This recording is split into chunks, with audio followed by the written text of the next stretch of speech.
started. Okay, so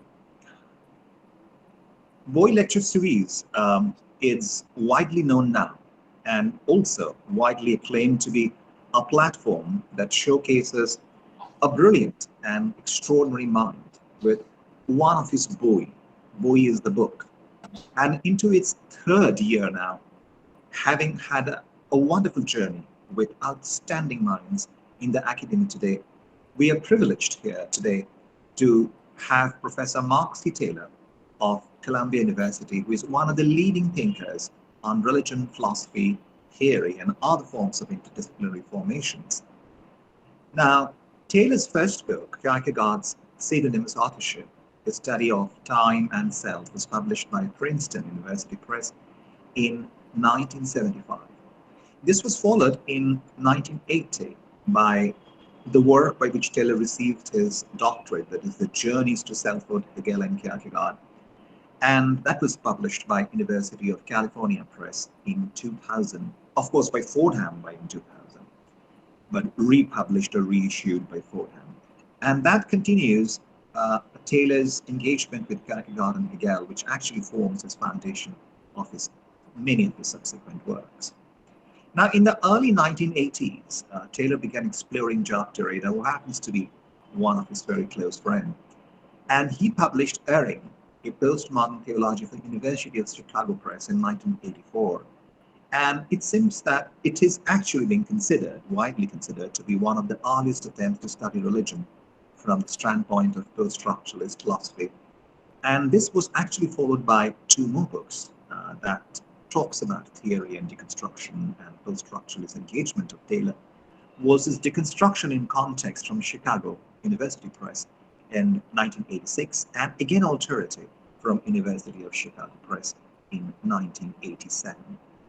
Extremely prolific, so I need to continue this. And also, Mark C. Taylor is so prolific and so brilliant that I need to actually tell you the different subjects and different disciplines that Mark has moved into, intervened, and has productively been extremely productive in his entire academic career. During the late 1980s, Taylor was drawn into architecture and visual arts, and then he published another book called Disfiguring the Art, Architecture, and Religion. So from religion, from philosophy, from theory, Taylor moves to architecture and visual arts. And while writing on visual arts, Taylor became interested in media and the new information technologies, and he published Imageologies, that's a Routledge book in 1994. And then, of course, a subsequent book called Hiding from University of Chicago Press in 1997. And then Taylor's work started to move into the subject of areas of technology, where he started to work on complexity theory, network theory, and scientific studies of complex adaptive systems. Now, he produced a series of books. As I said, Mark C. Taylor is fantastically prolific. So he wrote The Picture in Question, that was published by University of Chicago Press, 1999. The Moment of Complexity, again from Chicago in 2001. Then Confidence Games, Money Markets in a World Without Redemption, that too from Chicago in 2004.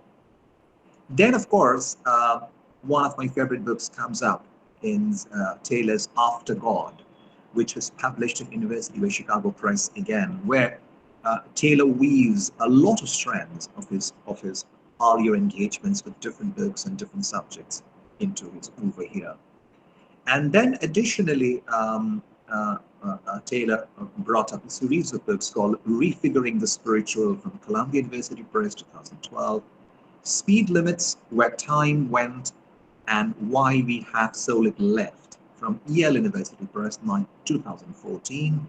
Then Last Works, Lessons in Leaving, Yale University Press, 2018. And then again, Abiding Grace, Time, Modernity, Death from University of Chicago Press, again in 2018.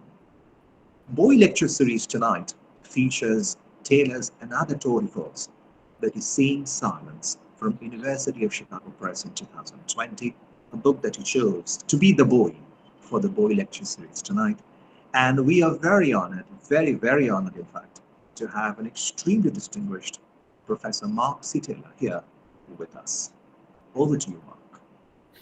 Well, thank you very, very much. And it's a delight and an honor to be with you all, whatever being with you means when we're in this strange space and time that we are in. I want to say a few prefatory words before I turn to my paper. As we'll see, the issue of silence is complex, it's baffling, it's even contradictory. There's something paradoxical about writing and speaking about silence. But silence is, of course, an ancient preoccupation in different philosophical traditions, in different religious traditions. In the following remarks, I'll focus primarily on Western philosophy, theology, and art. But of course, these issues come up in other philosophical and spiritual traditions as well. And so nowhere more so than in some of the traditions in India. And perhaps during the question period, we'll have a time to talk about some of that. I also want to acknowledge this book, Seeing Silence, is counterintuitive in that I'm trying to look at the issue of silence through the work of visual artists. And there are reasons for that you'll see. The book itself, though hasn't been recognized, it has 13 chapters with a sort of introductory chapter, a concluding chapter. It's modeled on the notion of the Stations of the Cross in the Christian tradition. And I was thinking of one of the main influences on my work, Hegel, in that, who structures his phenomenology on the model of the Stations of the Cross as well. Each of the 13 chapters focuses on a different visual artist. For our talk this evening, I've decided to look at two of them in particular, James Turrell and Michael Heiser, and I'll say more about them later. But I chose them partly because they're quintessentially American in certain ways. Their work is not so well known. It is very hard to see these works, very, very inaccessible. And I find them really, really rich and provocative artists. So with that, I'll begin. And I want to start first with an epigram from Herman Melville, I think the most important American novelist to have written. In Moby Dick, he writes, "All profound things and emotions of things are preceded and attended by silence. Silence is the general consecration of the universe. Silence is the invisible laying on of the divine pontiff's hands upon the world. Silence is at once the most harmless and the most awful thing in nature. It speaks of the reserve force of fate. Silence is the only voice of God." And then I want to read the first paragraphs of Seeing Silence because they set the tone for what I want to talk about. Close your eyes and open your ears. Close your eyes, open your ears, and listen. Listen attentively. Listen patiently. What do you hear? Now imagine. Try to imagine the impossibility of imagining now. Imagine. Try to imagine not being here, not being now, not being now. Not being here, not being now, not being elsewhere, not being anywhere. Imagine being before being. Imagine being after being. Imagine being not. Imagine not imagining. Imagine not being. What do you hear? Keep listening, listening attentively, listening patiently. Whom do you hear? Whom do you not hear? What do you hear? What do you not hear? Nothing, perhaps? Perhaps nothing? What is the sound of nothing? Silence, perhaps? Perhaps silence? What does hearing silence sound like? What does hearing silence mean? Does hearing silence mute silence? What does not hearing or not being able to hear silence mean? Keep listening, keep thinking, keep asking until you hear, if not silence itself, echoes of silence by seeing nothing. Pause. Pause to ponder. Pause to ponder a lingering question. What color is silence? Perhaps white, perhaps black, perhaps something in between, something approximating infinite shades of gray. Through a strange synesthesia, to see the invisible is to hear silence, and to hear silence is to see the invisible. Aristotle writes in his Metaphysics, human beings began to do philosophy even as they do now because of wonder. Wonder is the unexpected, the unfamiliar, the inexplicable, the unknowable.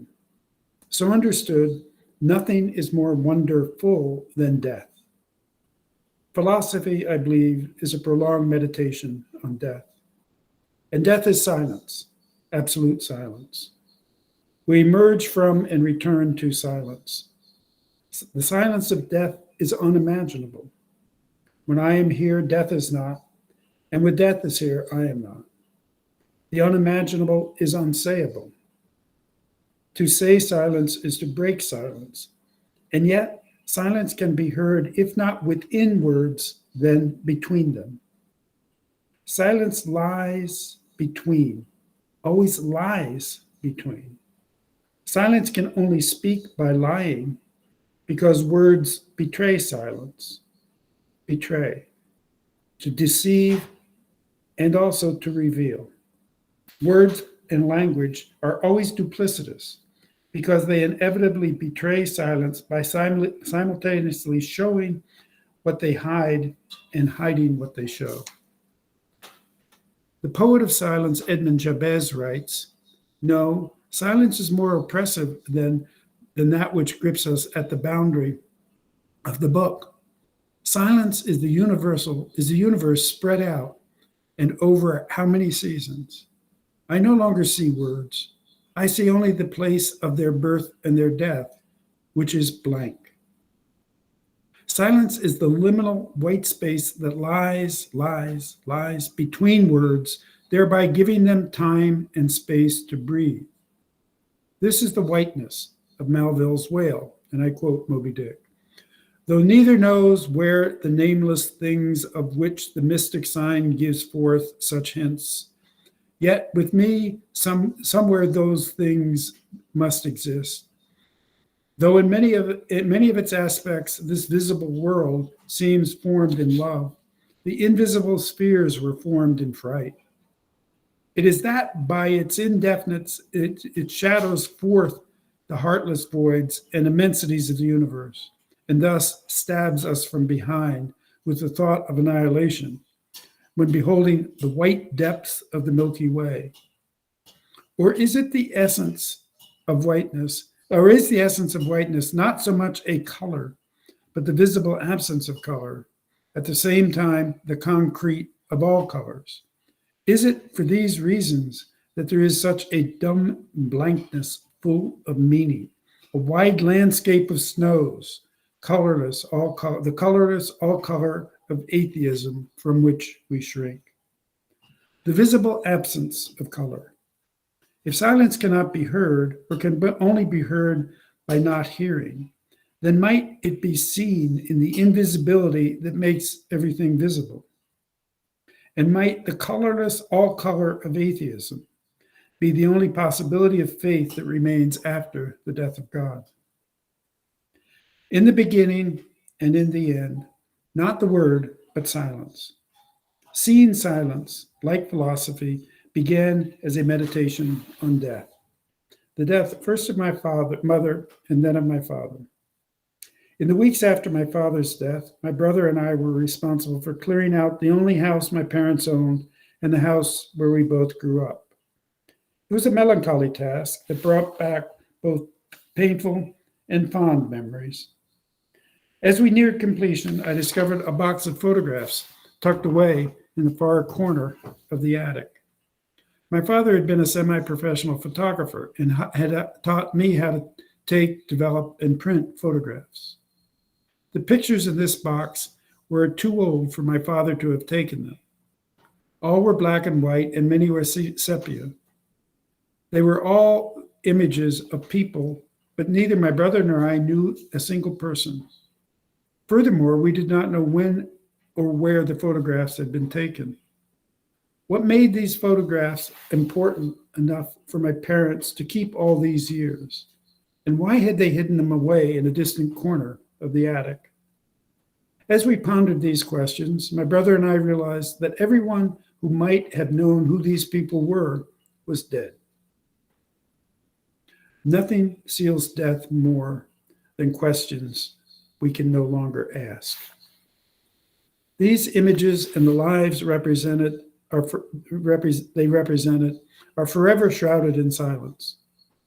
As I thought about the enigma of these images, my mind drifted to Roland Barthes' Camera Lucida, which is a meditation on a photograph of his dead mother. As I studied the unknown faces, I recalled Karl Ove Knausgaard's comment, "There is something ghostly about all photographs from this early period." That is perhaps the most incredible thing about early photographs, that they are related to time in such a way that only the most lasting of appearances are visible, and the human form is seen to be so fleeting and ephemeral that it leaves no trace anywhere. The human form is so fleeting and ephemeral that it leaves no trace anywhere. What if not only individual human beings, but also the human form itself is so fleeting and ephemeral that it leaves no trace anywhere? Cormac McCarthy, our great novelist, is right when he suggests that we are all passengers on a road that finally leads to silence, absolute silence. I quote from McCarthy's recent novel, The Passenger. The world's truth constitutes a vision so terrifying as to beggar the prophecies of the bleakest seer who ever walked it. Once you accept that the idea that all of this will one day be powder and blown into the void becomes not a prophecy, but a promise. So allow me to turn to ask you this question. When all our works are gone together with every memory of them, and every machine in which such memory could be encoded and stored, and the earth is not even a cinder, for whom will this be a tragedy? Where will such a being be found, and by whom? Ludwig Wittgenstein was wrong when he declared, whereof one cannot speak, one must be silent. Silence about silence is the avoidance of what makes thinking possible. Thinking, speaking, and writing about silence have never been more important than today. But why?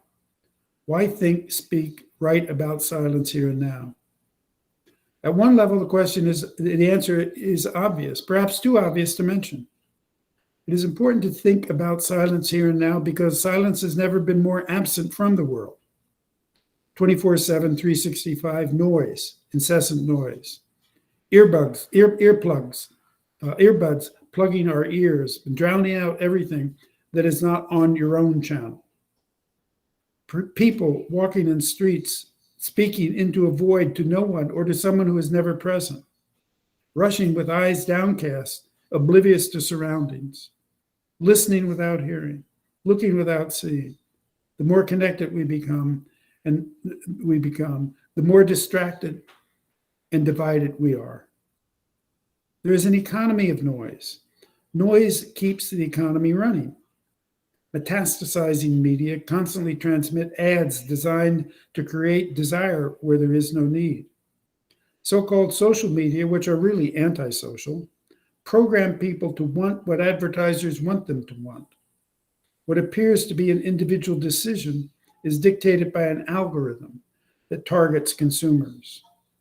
As media become more sophisticated and more inconspicuous, it becomes impossible to escape entanglement. Whether riding in a cab or pumping gas, ads are inescapable. Mind-numbing music blares in crowded elevators where passengers avoid eye contact and say nothing to each other. Silence doesn't sell, so it is silenced with noise. Many days when I walk the woodland path behind my house, I meet people talking on their phones or with earbuds listening to music or podcasts. In a wired world, to unplug and to remain silent can be a form of resistance. There's a politics to noise. Speaking without listening, speaking too loud and too long is a form of domination intended to silence others. Dictators, after all, dictate. The purpose of their words is to silence others. Shut up and obey. Shut up and submit. In such a situation, breaking silence is a form of resistance. Me Too, Black Lives Matter, Glory to Ukraine. The first philosopher to criticize mass media was Soren Kierkegaard. In The Present Age, which was published in 1846, Kierkegaard criticized the newspapers and pamphlets of his day for warping individuals' minds by promulgating ideas that people read and thoughtlessly repeat. During the following century, mass media diversified and spread, but not at the exponential rate of the past several decades. When I lived in Denmark in the early 1970s, there were two major newspapers, two television stations, and one national radio station. Neither the TV nor radio stations had ads, and all of them went silent after midnight. As recently as 60 years ago in the United States, there were only three major newspapers and three national television networks. There was advertising in these media, but it was not as pervasive and as invasive as it is today. With accelerated media cycles operating 24/7, noise is designed to distract more than it is to inform, and this drowns out silence. What do people want? Why do they keep listening? What are they afraid of hearing if they unplug and sit alone silently? What are they so desperate to avoid? Perhaps they are afraid of hearing silence, because silence inevitably gives pause to hear what they know at some level is unavoidable. Pause to ponder. Pause to ponder a lingering question. What color is silence? Perhaps white, perhaps black. Melville's whale or Edgar Allan Poe's raven. Once upon a midnight dreary, when I pondered weak and weary, over many a quaint and curious volume of forgotten lore, while I nodded nearly napping, there came a tapping, as of someone gently rapping at my chamber door. "'Tis some visitor," I muttered, tapping at my chamber door. "Only this and nothing more," I muttered. Deep into that darkness peering, long I stood there wondering, fearing, doubting, dreaming dreams no mortal ever dared to dream before. But the silence was unbroken, and the stillness gave no token. And the only word there spoken was the whispered word, "Lenore." This I whispered, and an echo murmured back the word "Lenore." Merely this and nothing more. But the silence unbroken. Merely this and nothing more. Nothing more. More nothing. When was the last time you experienced darkness? Darkness that is the total absence of light. No glowing screens, no flickering digital devices, no mercury vapor street lights. Dark. So dark that you can see the light of inconceivably distant stars. When was the last time you experienced silence? Silence that is the total absence of sound. No television, no humming, no computers, no clicking clocks. Silence so silent that you can hear your own heart beating and blood pulsing through your veins and arteries. How can we turn toward that which turns away and turns us away? How can we access the inaccessible? How can we experience what resists experience? How can we express the inexpressible? Less often noted than Wittgenstein's admonition about speaking in silence is his claim a few lines earlier. There is indeed the inexpressible. This shows itself in the mystical. While silence cannot be spoken, it can, Wittgenstein suggests, be shown. But how? How can silence be shown? To hear silence by seeing the invisible is paradoxically the work understood both as a noun and a verb, the work of visual art. As I have suggested, two contemporary artists who works allow those with eyes to listen, to hear silence, are James Turrell and Michael Heiser. Both of these artists are sculptors, for whom art is not an object of observation to be viewed at a distance, but is an invitation to participate in the transformative process by actually entering the work of art. Having been raised a Quaker, and in Quakerism, light is a fundamental metaphor in reality. Having been raised a Quaker, Turrell has been obsessed with light for his entire life. Light is both his medium and his message. Rather than a passive medium deployed by the artist, light is for Turrell an active participant in the co-creation of the world that we inhabit and that inhabits us. For the artist, as for the quantum physicist, the world is in more than a metaphorical sense, is a work of art. Turrell goes so far as to suggest, and here I quote, to claim that light is aware that we are looking. Light is aware that we are looking. He proceeds to explain this extraordinary claim about light by noting Heisenberg's uncertainty principle. And here I quote, that Heisenberg's uncertainty principle, and here I quote, almost gets to the point where it has a lot to do with what we want to prove. I mean, we're part of the experiment. We enter in it in ways that cannot be denied. This can be troubling, and it troubles a lot of scientists. But I think it is an affirming fact that we are not apart from nature. Art, like physics and metaphysics, is a process of codependent world creation. In this extraordinary vision, light responds and listens, forming and transforming human beings as much as human beings shape light. Turrell's lifelong exploration of light begins in the total silence of a completely dark room. Turrell translates John Cage's musical experiments with the interplay of silence and sound into the sculptural interplay of darkness and light.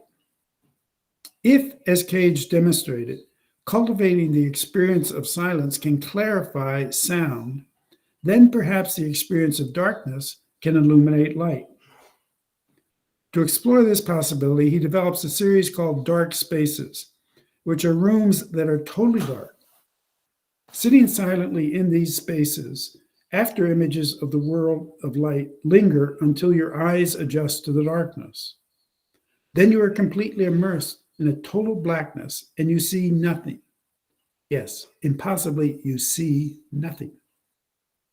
Eventually, a reddish glow seems to envelop you in a fuzzy dim light, and vague shifting shapes begin to emerge and float in front of your eyes. You feel like you are present at the moment of creation, submerged in a primal sea, watching the original forms of light beginning to emerge. It never becomes clear whether your eyes or the play of light and darkness produce these forms and images. While Turrell's dark spaces immerse one in a primal darkness, his sky spaces or skyscapes bring light down from the heavens to earth. He has produced multiple skyscapes by creating openings in existing buildings, as well as constructing buildings and structures around the empty center that lets light in and out. His most ambitious project is Rodan Crater, which is located in the high desert of Arizona, 40 miles north of Flagstaff. And could we now have the first image?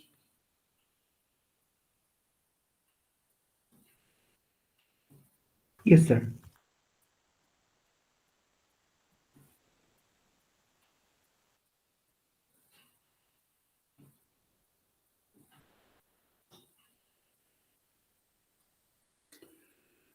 This is the Rodan Crater seen from a distance. And I should also note that this is on the edge of the Hopi and Navajo reservations in the United States. And it was primarily Hopi and Navajo Native Americans who did most of the craft work in the crater. And indeed, this functions for Tyrrell as something like a ritual space, not unlike the kiva that functions in Hopi religious rituals. And the aim of Tyrrell is in many ways really to really in Huxley's terms is to open the doors of perception by allowing us to see seeing. That is, the work of art is not the object. The work of art is the transformation that this work creates in the viewer or in the participant, because one does not simply view this object from a distance. One must enter into the work of art.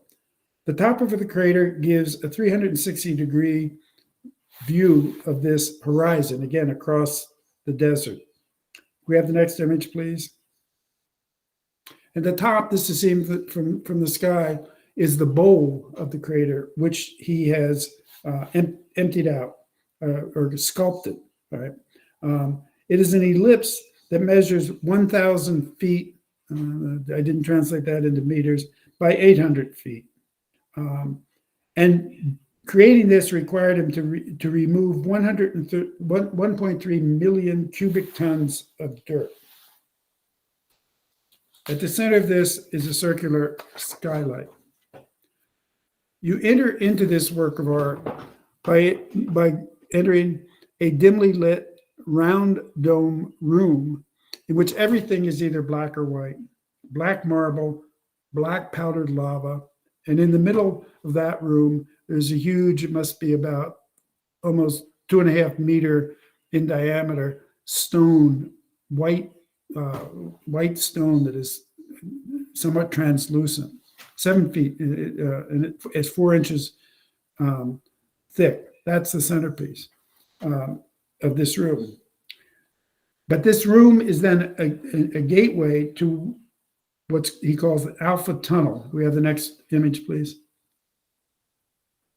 And this is one of what will be several tunnels in the crater. The tunnel is 850 feet long, and it's at an 8-degree angle, which is pretty steep. And the tunnel is aligned with the heavens in such a way that each of 14 years it lines up with the moon. And halfway up the tunnel, there's a large convex mirror that when that moon is seen through the opening, it casts its image on the white stone marble, or the white stone that is in the entryway to the work. At the far end, you can see that looks like a key. Right? That's the opening into the sky. As you ascend this tunnel, it appears that image at the back is a wall. But can we have the next image, please? As you enter into that wall, this is what you are seeing. And this is the opening to the sky. Again, its center is black lava, surrounded by beautiful, beautiful rose, marble, and stone. And this is the centerpiece of the work. It's designed to capture the light. But as you step into this space, it is as if you're entering into an eyeball. that enables you not only to see light, but also to see the cosmos entirely differently. The space is, in effect, sacred. And it's the best time to enter this space is the liminal times of dawn and dusk. And the interplay between light and darkness of the sky creates colors that you have never seen before. You've never seen them before. And what is so poignant is that they're completely effervescent. As soon as you see them, they vanish, and you know you will never see them again. Here we see what Turrell means when he says that we are not apart from nature. We are part of nature, and nature is a part of us. In that moment, time stops, and space opens to reveal a coincidence, it seems to me, of religion, art, science, and technology that eludes words. Getting to Rodin Crater is not easy. The journey is a pilgrimage that is integral to the work of art. The journey to Michael Heiser's works of art is even longer and more arduous. This difficulty is intentional. Heiser and Turrell are the leading figures of the land art movement that began in the late 1960s. Many artists at this time had become disillusioned with the commodification and commercialization of art that developed with the burgeoning gallery system in New York during the years immediately after the Second World War. Artists working in diverse media, as different as video, performance, and even tattooing, attempted to make non-commodifiable art. Turrell and Heiser broke with the gallery system by creating art as far from New York and as difficult to access as possible. While they wanted to create art that could not be neither commodified nor commercialized, the irony of these projects is that the creation of them cost millions of dollars that had to be donated by savvy collectors and investors from New York. Since the late 1960s, Heiser has lived in the desert of Nevada's Basin Range territory, 135 miles north of Las Vegas, and 35 miles back a dirt road that is farther from so-called civilization than I had ever been. Here for more than 50 years, Heiser has been creating a massive earthwork named the City. This is, in my judgment, the most important work of art anywhere in the world in the post-World War II period. Until a few months ago, almost no one had seen Heiser's work in progress. It is now open to the public on a very limited basis. Only 6 visitors are allowed per day. I was fortunate enough to visit Heiser and see this city in the early 1980s. I knew Heiser's vision was grand, but I found the work he was creating simply astonishing. Can we have the next slide, please? I don't have good images of this because they're hard to come by, but this is an aerial shot that gives some sense of its scale. The city cost $40 million to produce. It's 1.8 kilometers long and 1 kilometer wide. Much of it is underground, below the surface of the earth, and it approximates a sunken plaza, as one might imagine, from Mayan times. I've not yet had the opportunity to visit the finished city, and therefore I'm going to focus my remarks on one of Heiser's works, his first major earthwork that I have visited, which is also in the Nevada desert, called Double Negative. What makes Heiser's decision to create art in the Nevada desert so striking is its stark difference from Las Vegas. When you fly into Vegas at night, the contrast between the darkness of the desert and the glare of the Strip is jarring, and this is intended. Double Negative was created in 1969. So-called postmodern art began in the United States with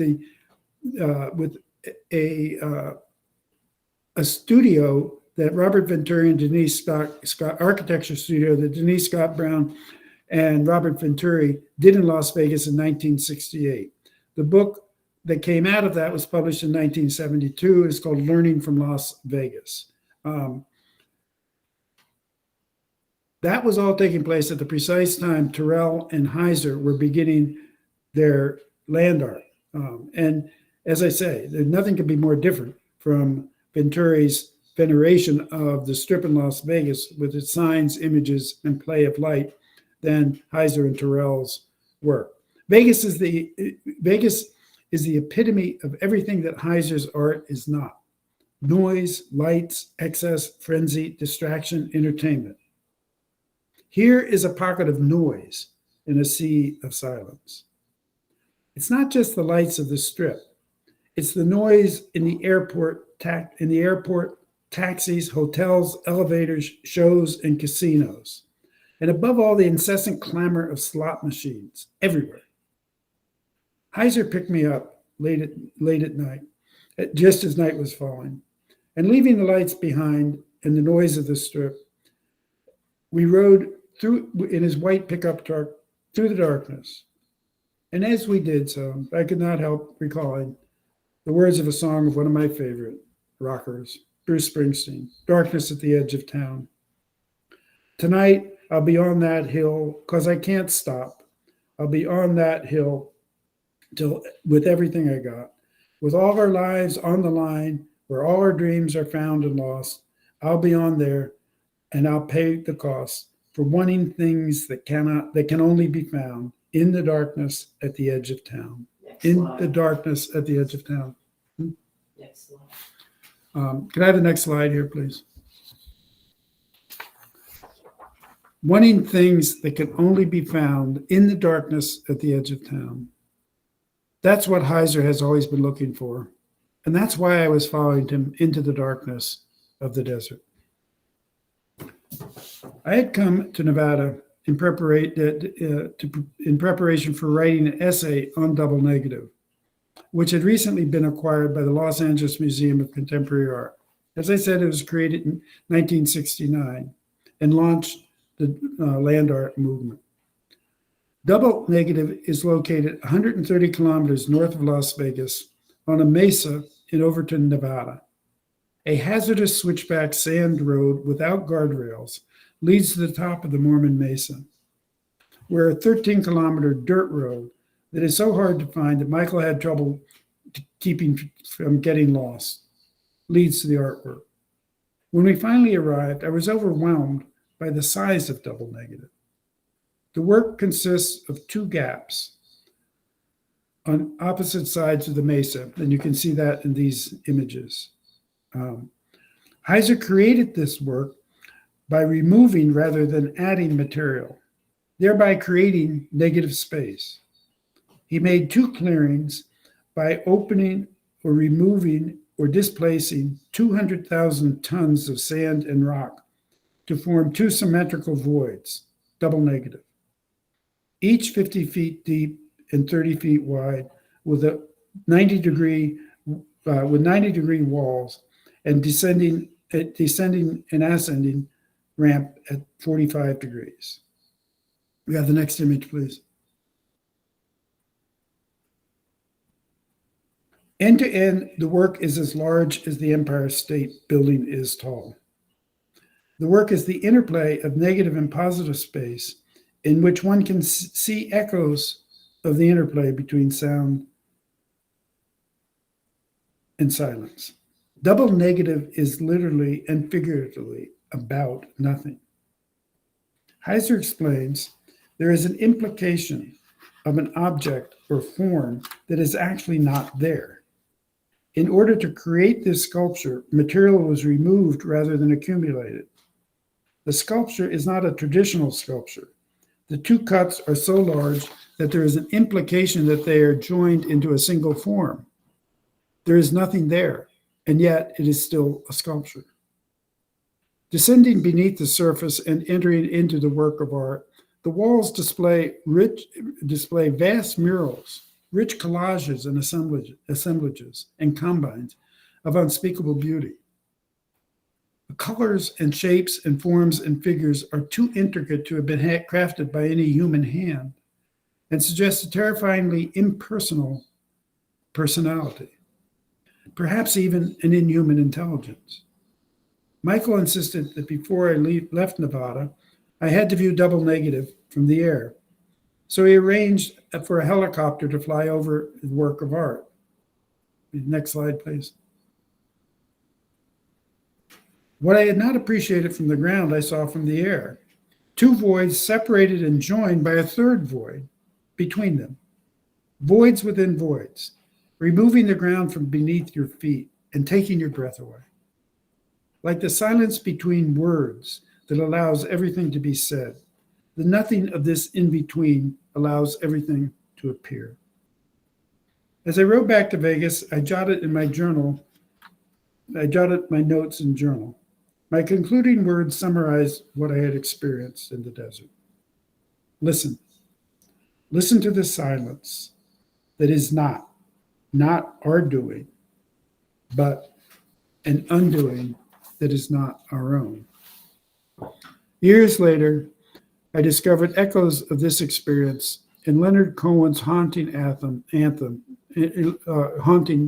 song, Anthem. There is a crack in everything. That's how the light gets in. That's how the light gets in. That's how the light gets in. Silence is how the light gets in. During the days I stayed with Heiser, I spent time wandering in the desert alone. In this otherworldly terrain, I discovered that the desert is littered with bones. Having never really examined bones, I found their elegant forms to be works of art. I gathered some to take home with me. When Michael saw my collection, he said, "We got to make a sculpture out of them." And so we did. Next slide. The bones remained in a bookshelf in my study for years until one day I decided to photograph them. Eventually, I collected these images and published a book of them entitled Mystic Bones. Unlike the black and white images with which Seeing Silence begins, these images are color. Nowhere can you see the silence awaiting all of us more clearly than in the mute presence of bones. How can we turn toward that which turns away and turns us away? How can we access the inaccessible? How can we experience that which resists experience? How can we express the inexpressible? How can we see the invisible? How can we hear silence? Hear absolute silence that is before the beginning and after the end.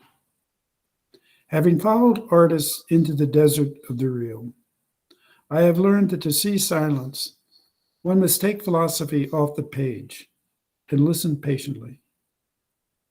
The question that remains at the edge of language and the end of philosophy is whether silence is emptiness, fullness, or something that lies, yes, lies in between. My last word will not be a word. It will be images of the unimaginable. We have the video, please.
Thank you.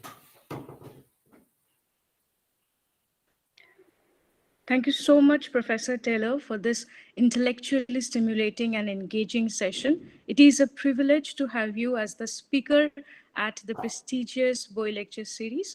Thank you so much. Now, I officially open the session for question answer segment.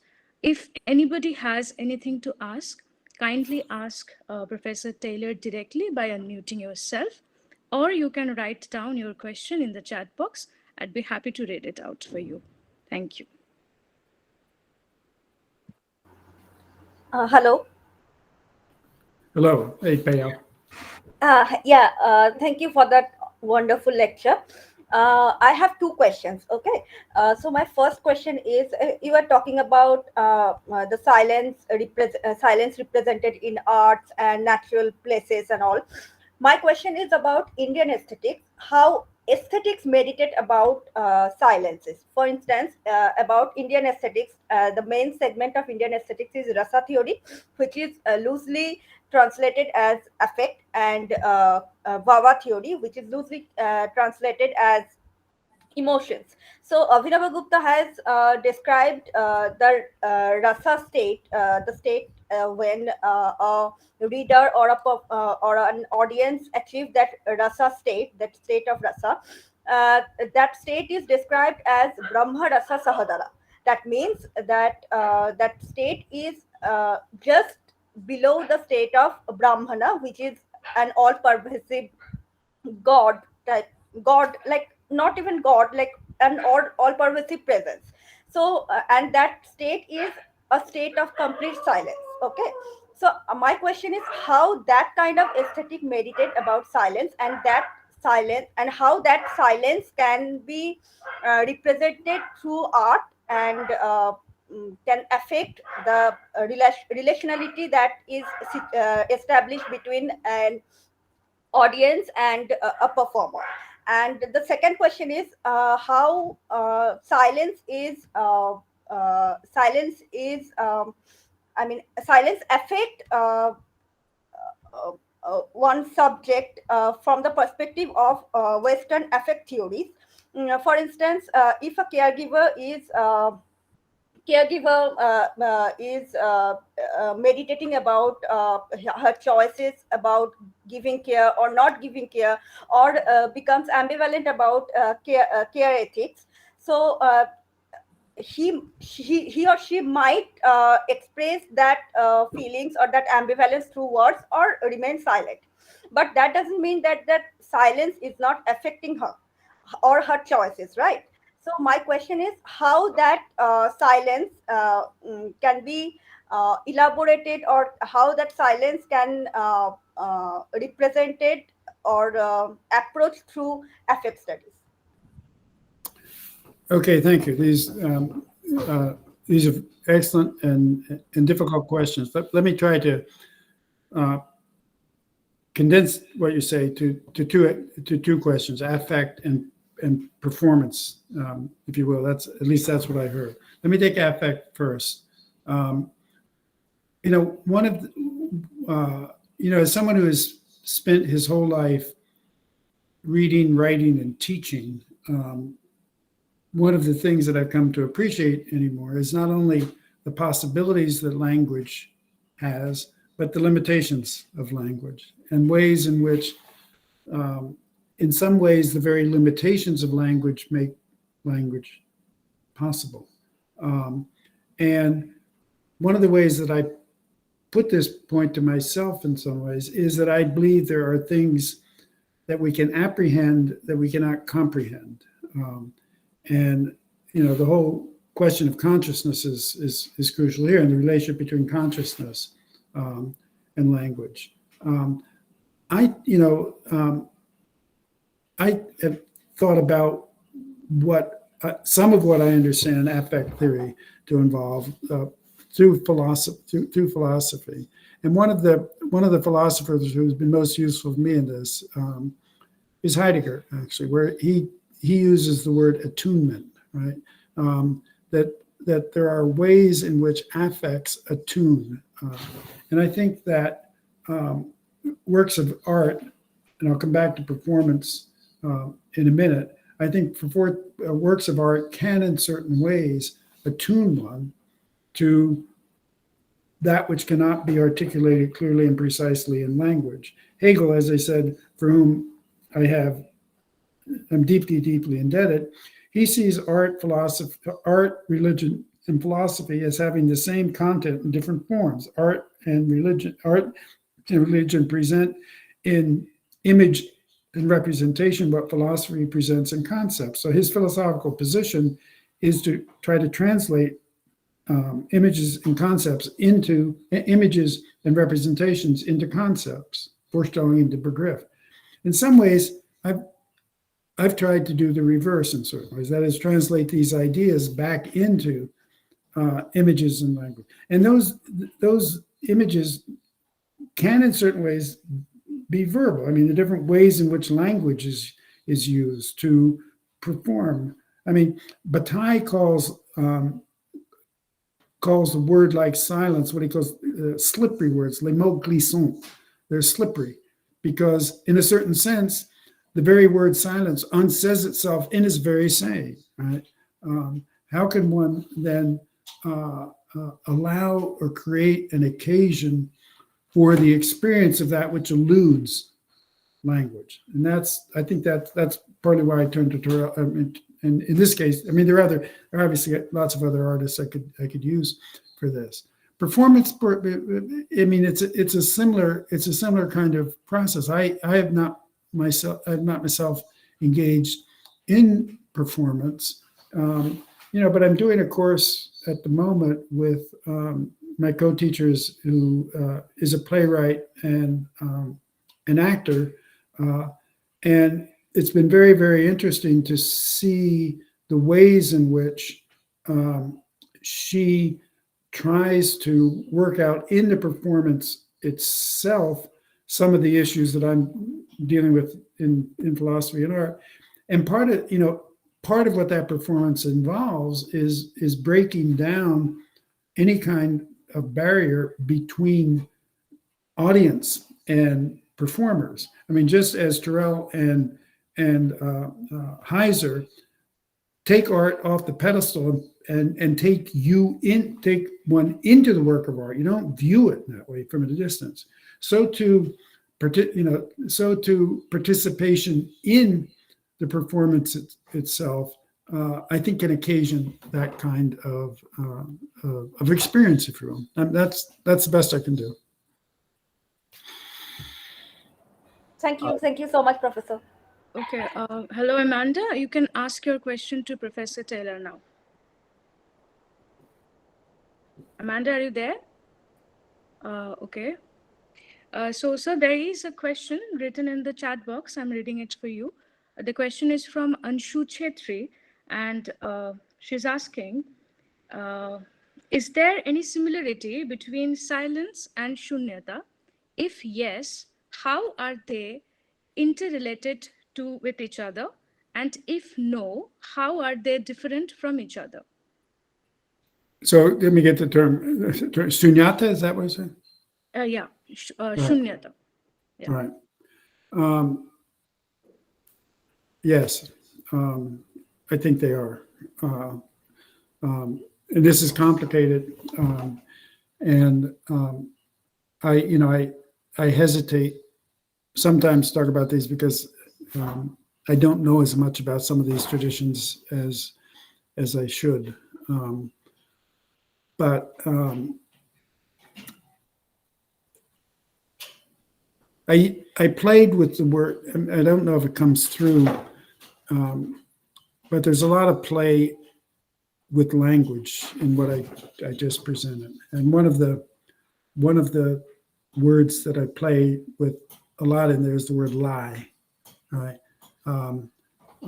Which can be to deceive, but also to lie and this notion of the between, the in between, the notion of the parallel between words and silence is somehow, the blank space between letters and words is a space, what Derrida calls a spacing that's a timing, and a timing that's a spacing.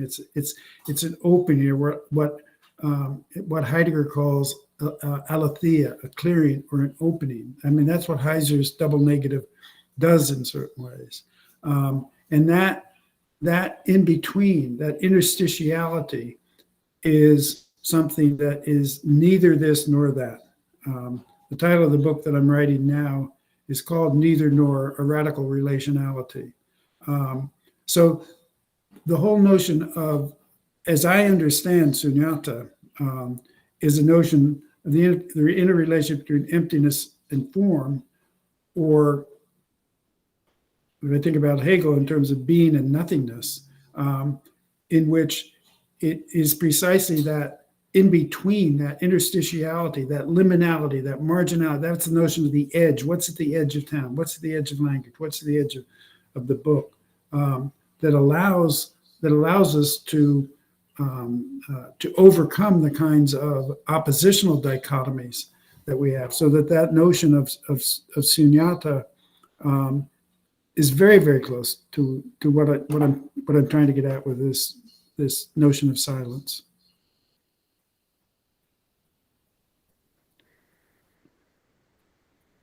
Okay, so Amanda has written her question, and she's asking, it will not let me unmute myself for some reason. Thank you again to Mark for Oh, this. wait a minute, there may be something to that. We can't unmute her. She has to be silent, right? Yes, yes. And her question is, with regard to this idea that we are at an end of silence, as previously know, in this era of constant noise, attention, distraction, enabled by technological means of the present. The question then is, how and where can silence exist in the day-to-day and for the every person, and how can we harness it within bracket without just an exit from the system which enables it? All right. Hi, Amanda.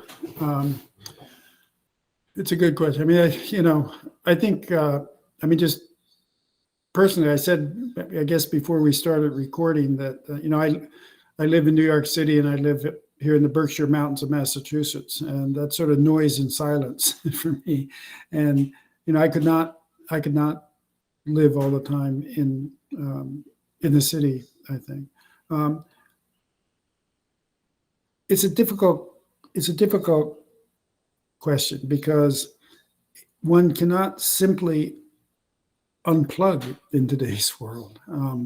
The systems and the networks that we have created, I think, completely encompass us.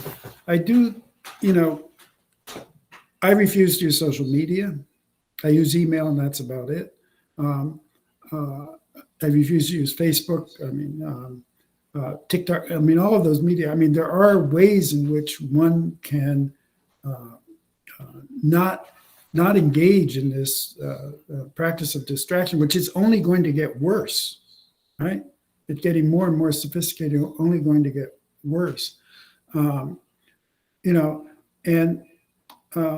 see it in my students, right? And it's a deliberate form of distraction. In one of my classes a few weeks ago, we got talking about TikTok. And I was asking them why they are so obsessed with TikTok, because they know that these systems are designed to addict them, to keep them going. And they would say that, they know it's bad for them, but they'll still spend several hours a day on TikTok. And so I asked another woman whom I had a year or so ago, why they were doing this. And she said to me, and this really upset me, she said to me, they want to be numb. They want to be numb. That is, they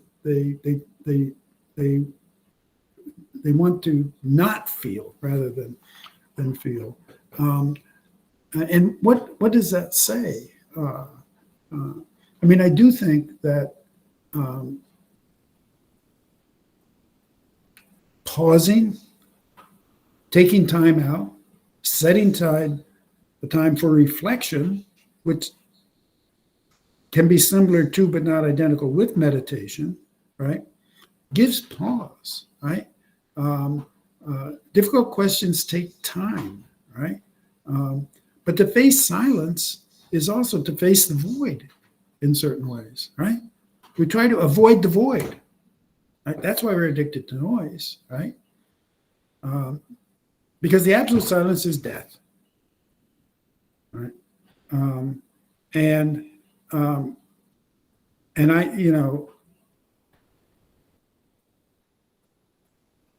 for me,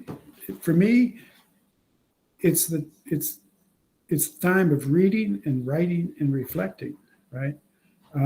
That then, in a certain way, enables one to engage in the world in which we are inevitably entangled differently, right?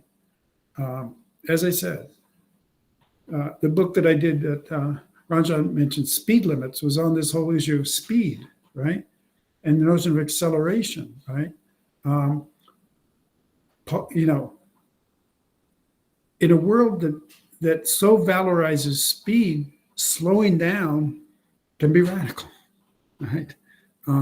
Pausing to think and reflect, but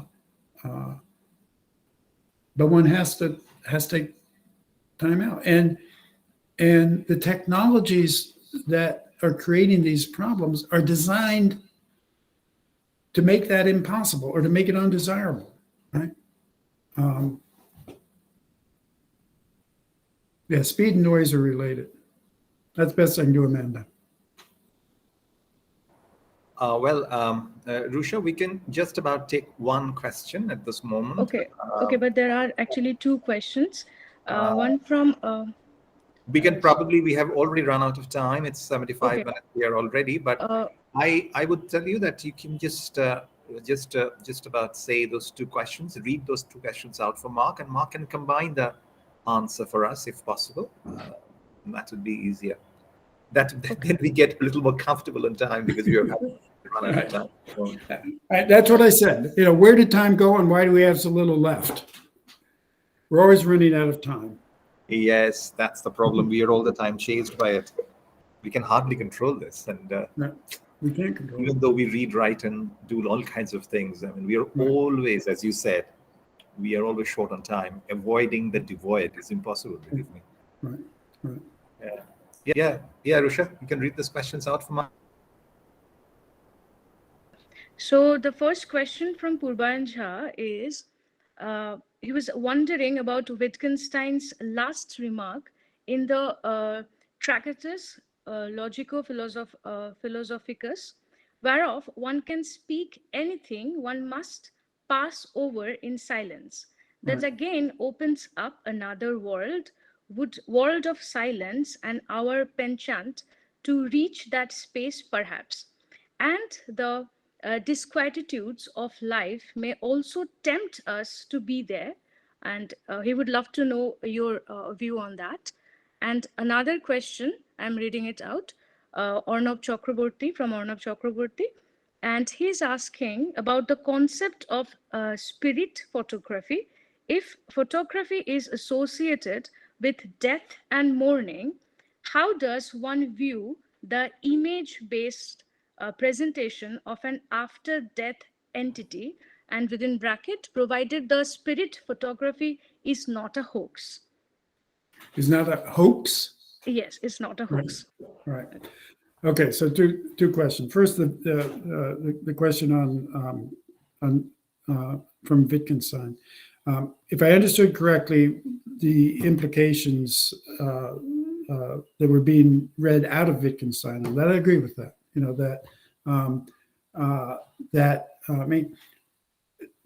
That whereof one cannot speak, there one ought to remain silent. To remain silent. I mean, silence does open a different way of dealing with the world, right? It gives you it gives you a different way of thinking.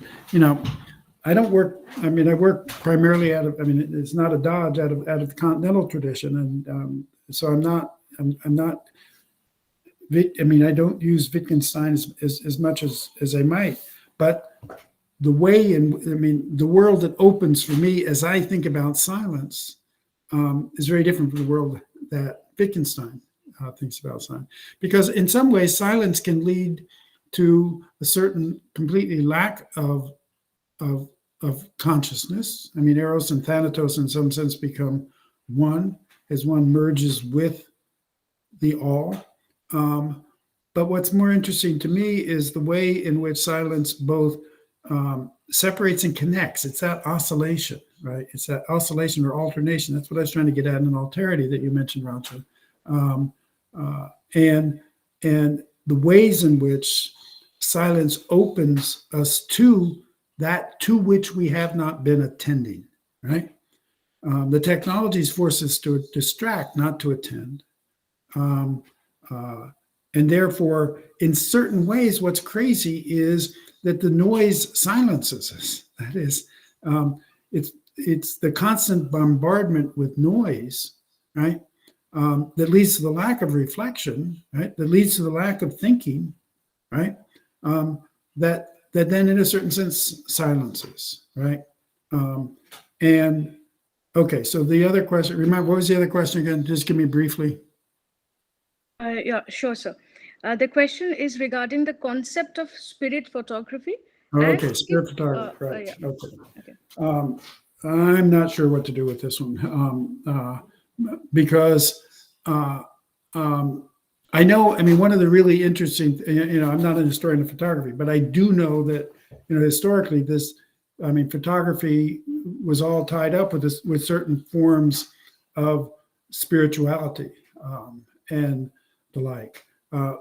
The way I am thinking about photography in these remarks is, Maurice Blanchot, who is also a really, really important figure to think about in relationship to this issue of silence, right? Maurice Blanchot used a phrase that Jacques Lacan then made famous. He said, "The word is the death of the thing," right? Now, there are different ways in which you can understand that, right? But the way I appropriated that in thinking about this photography business that I started with is that the image is the death of the thing. That is, silence is the interplay of word and speech, but of word and silence reflects the interplay, right, of presence and absence, right? And the photograph for me is that when I was working with it, there is that interplay, right? It's the presence of an absence that is an absence of a presence. It's that precisely that the recognition in that image of something that is always there by not being there, right? Speech and silence are not opposites, right? They're tangled up with each other in such a way that it is silence that enables speech. If it were not for the gaps between letters, the gaps between words, that's Chavez's point, there would be no articulation, right? So and if you map that larger, right, death and life are not opposites, right? Death is not an event out there in the future waiting to happen, right? They're entangled with each other, right? Derrida writes his book on Kierkegaard, right? Kierkegaard's Fear and Trembling. And the pseudonym for Kierkegaard's Fear and Trembling was Johannes de Silentio. It's a book about silence, right? But the title that Derrida gives his work on Kierkegaard's Fear and Trembling is The Gift of Death. But his point is that the gift of death is life, right? Because they're entangled with each other. And when I say that the ultimate silence is death, right? Hearing that silence, I think, enriches life. That's it. So thank you, Rusha, I don't think we have any more questions for Mark. So Mark, thank you so much for making this presentation and taking on such a lot of questions. I'm sure there were more questions actually growing silently in the head of the audience. I'm quite hope sure about that. But there will be lots of there already. I can see one coming up, but we just don't have time at this moment. I would recommend all my audience who really came strong today and participated and really honored us by your presence. I would ask you and request you to write to Mark. All of us, you have your Mark's email ID, so you can write to Mark and of course put in your questions. So that Mark probably gets more time in silence to think and then write out the answers. Because too many questions coming to Mark is actually making him noisy out here, and he's already having presented 45 minutes of presentation, and so many questions from Wittgenstein to Rasa theory to Abhinavagupta and Shunyabad all coming together. That's quite noisy. I would say it's a real traffic jam out there. So I thank every one of you for being here, and one huge thank to Mark C. Taylor, one of our fantastic thinkers of our times. And I recommend that all of you, we posted the book for you there in our group, and we had asked all of you to read and comment. But I'm sure you people are reading. So if you have any more questions beyond that, beyond this particular event, please write to Mark and maintain this conversation, both noise and I would be very glad to hear from you. I mean, it's a weird experience speaking into the void because you see me and I don't see you. So yeah, exactly. Thank you, Mark. But it's exactly, Mark, and that's probably one of the irony of speaking into silence in an online period. And COVID thrusted us into that kind of silence, where you are talking under a blank computer screen, but there are 100 people there on the other side listening to you. Right. So on the other side of silence, you do have a lot of noise. So thank you very much, all of you. Thank you very much, Mark.